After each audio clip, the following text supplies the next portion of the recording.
Yo tout le monde, bienvenue sur DB, un beau vidéo sur Dragon Ball. Le DB React, tant attendu, la vidéo réaction que vous attendiez depuis longtemps sur le DLC du 23e Tenkaichi Budokai dans Dragon Ball Z Kakarot.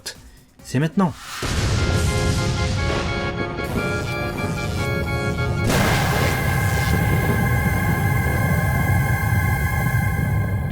C'est maintenant, vous savez à quel point on est content d'avoir cette annonce parce que, me concernant 23e Tenkaichi Budokai, j'adore. Normalement, si vous nous suivez et que vous êtes abonné et que vous n'avez pas loupé de nombreuses vidéos, ça fait partie de mes meilleurs moments. Mais si vous ne le savez pas, c'est parce que vous n'êtes pas abonné.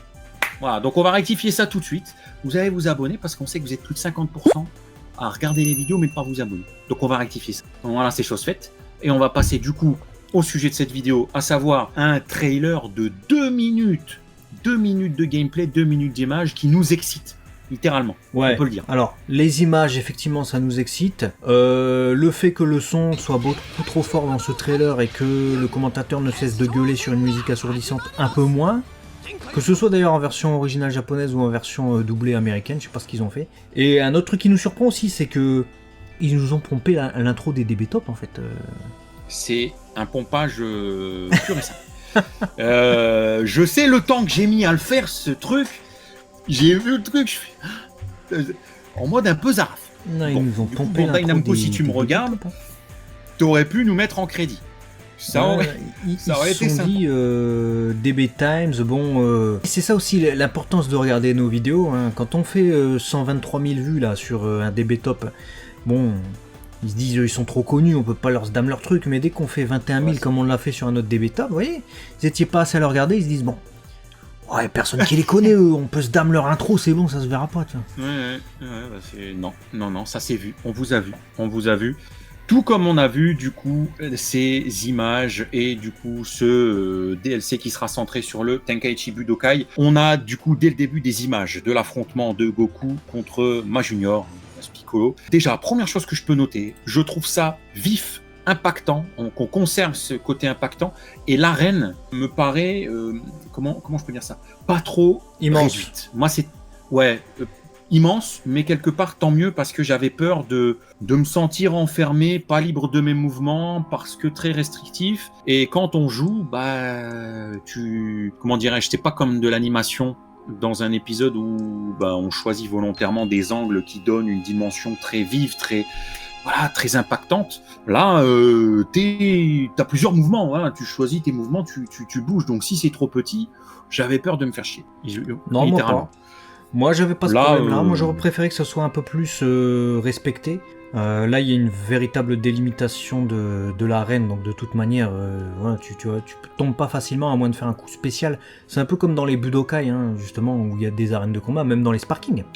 Donc, à moins de faire une grosse attaque à bout portant qui va casser la garde adverse, normalement, tu sors pas comme ça de l'arène. Donc, ouais, je pense que c'est plus pour Piccolo et son gigantisme, mais même comme ça, on voit que l'arène reste suffisamment grande pour absorber un peu tout l'espace que les deux personnages peuvent occuper.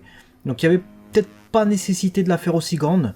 Là, c'est vrai qu'elle est immense, hein. En tout cas pour la période qui va jusqu'au 23e Tenkaichi Budokai, où on est sur l'ancienne arène de combat, c'est bizarre. Bon, après, dites-nous ce que vous en pensez. Est-ce que ça vous plaît ou pas? En tout cas, tu as parlé de choses qui nous ont agréablement surprises. J'ai parlé de ça, moi. On peut rester... frère, Piccolo, gigantisme, ça c'était attendu. Je pense que c'est un élément phare du 23e. Alors, on l'affronte, ce Ma Junior, mais est-ce qu'on pourra le jouer? Ou est-ce que ça ne restera qu'un opposant? Ça je sais pas. Ça, je sais pas. Si on fait Goku... Techniquement, tous les autres personnages sont des adversaires. Et Tenshinhan, on le joue contre Tao Pai Pai, ce qui serait un peu logique. Et Yamcha, on va peut-être le jouer contre Chen ou un truc comme ça. Je sais pas, mais je pense qu'à mon avis, on va jouer avec Goku. Je vois plus le truc comme ça. Ce qui serait logique, hein, c'est Dragon Ball Z Kakarot. Je rappelle, Kakarot, c'est qui? C'est pas Tao Pai Pai que je sache. Donc, ce serait logique que ce soit ça. Mais ce serait intéressant aussi de pouvoir jouer d'autres personnages. Si on pouvait avoir Shen versus Yamcha en combat, tu vois, ça serait intéressant de savoir qui on va diriger. Sachant que c'est Shen qui gagne et qu'après il y a le combat contre un junior. Donc il y a des trucs à faire, je pense. Moi, je pense qu'il y a pas mal de choses à faire. Et si tu veux lui donner une certaine durée de vie, parce que bon, clairement, c'est du combat. Si tu mets déjà les principaux combats, tu fais 10 minutes par combat. Si tu fais Goku, bon, tu vas jouer une demi-heure, ça y est, c'est fini. Donc il faut nécessairement, comme on le voit d'ailleurs, proposer les combats annexes pour lui apporter de la durée de vie. Tu l'as dit, Tenshinhan contre Tao Pai Pai. Bon, bah ça c'est génial parce qu'on va pouvoir. Du coup, là, on voit qu'on possède Tenshinhan, mais ça fait déjà ça fait super plaisir voir Tenshinhan avec son t-shirt jaune là. Je dis putain, moi c'est un combat qui m'a marqué hein. Quand j'étais petit, le manga là, la découpe comme ça, je claque de Tao Pai Pai, le cyborg Tao Pai Pai sur Tenshinhan. Moi c'est une case qui m'a choqué étant enfant. Donc là je vais pouvoir jouer. Ouais, c'est bien. Truc intéressant aussi, alors bon, il y a deux designs pour Tenshinhan, il y a avec son t-shirt et sans son t-shirt, donc ça au moins c'est respecté, parce que rappelez-vous, dans le 25e Tenkaichi Budokai, ils avaient pas trop respecté les tenues, Videl je pense à toi, qui scoltine la même tenue jusqu'à la fin de DBZ, n'importe quoi, et d'autres personnages comme ça, pas qu'elle. Mais on voit effectivement ce combat Tenshinhan contre Tao Pai Pai, mais on sait grâce au V-Jump et aux informations supplémentaires qu'on a pu lire dans le magazine que il y aura également une phase mode histoire, un peu comme il y a eu dans l'animé, où on voyait des rajouts où Tenshinhan se souvenait avoir été entraîné par Tao Pai Pai. Là on aura certainement une introspection comme ça, peut-être en plein combat, ou peut-être avant, ou peut-être après, en mode oui, avec Tao Pai Pai, etc. Et on aura un autre combat, ça sera l'entraînement de Tenshinhan par Tao Pai Pai. Donc cette fois pas Cyborg Tao Pai Pai, mais Tao Pai Pai, hein, avec son visage comme ça, avec la moustache et tout, voilà, comme à l'époque, quoi, il y a plusieurs années auparavant. Donc ça participera à la durée de vie en fait. Parce que la durée de vie pourrait effectivement être très courte si on ne jouait que Goku et Tenshinhan. Donc, ouais. Mais c'est bien, tant mieux, parce que faut vraiment que le DLC Tenkaichi Budokai soit aussi impactant et reste en tête que n'ont pu l'être les adaptations des TV Special, par exemple. On a terminé, nous, Bardock, l'histoire de Trunks. Clairement, on a surkiffé. On les a couverts et on les a postés sur la chaîne Léo et Max et on l'avait fait sur Twitch. On a adoré. Que ce soit en termes de longévité, que ce soit en termes d'adaptation, d'ambiance et tout. Vraiment, on a vécu un bon moment. Donc il faut que cette adaptation du Tenkaichi Budokai soit à la hauteur. Qu'on se dise pas, putain, c'est court, putain, ça met autant de temps à sortir, mais j'ai que ça à faire. Bon, c'était bien, mais ouais. Le gameplay est impactant. Moi, je veux pas ça, moi. Le corps à corps, les coups de Tenshinhan, le moveset de Tenshinhan aussi, je trouve qu'il est très à propos dans cette période du 23e Tenkaichi Budokai. Et on voit aussi que Ma Junior n'est pas, en tout cas visiblement pas, restreint malgré sa taille, puisqu'on le voit sauter à un moment donné pour faire une attaque et tout. C'est plutôt sympa ça. Généralement quand on a des persos gigantesques dans les jeux vidéo, souvent ils sont très cloués au sol et les mouvements sont limités, quoi. On ressent en tout cas le fait qu'on affronte un big boss, quoi, un géant, et nous on est tout petit, on lui tape la cheville, etc.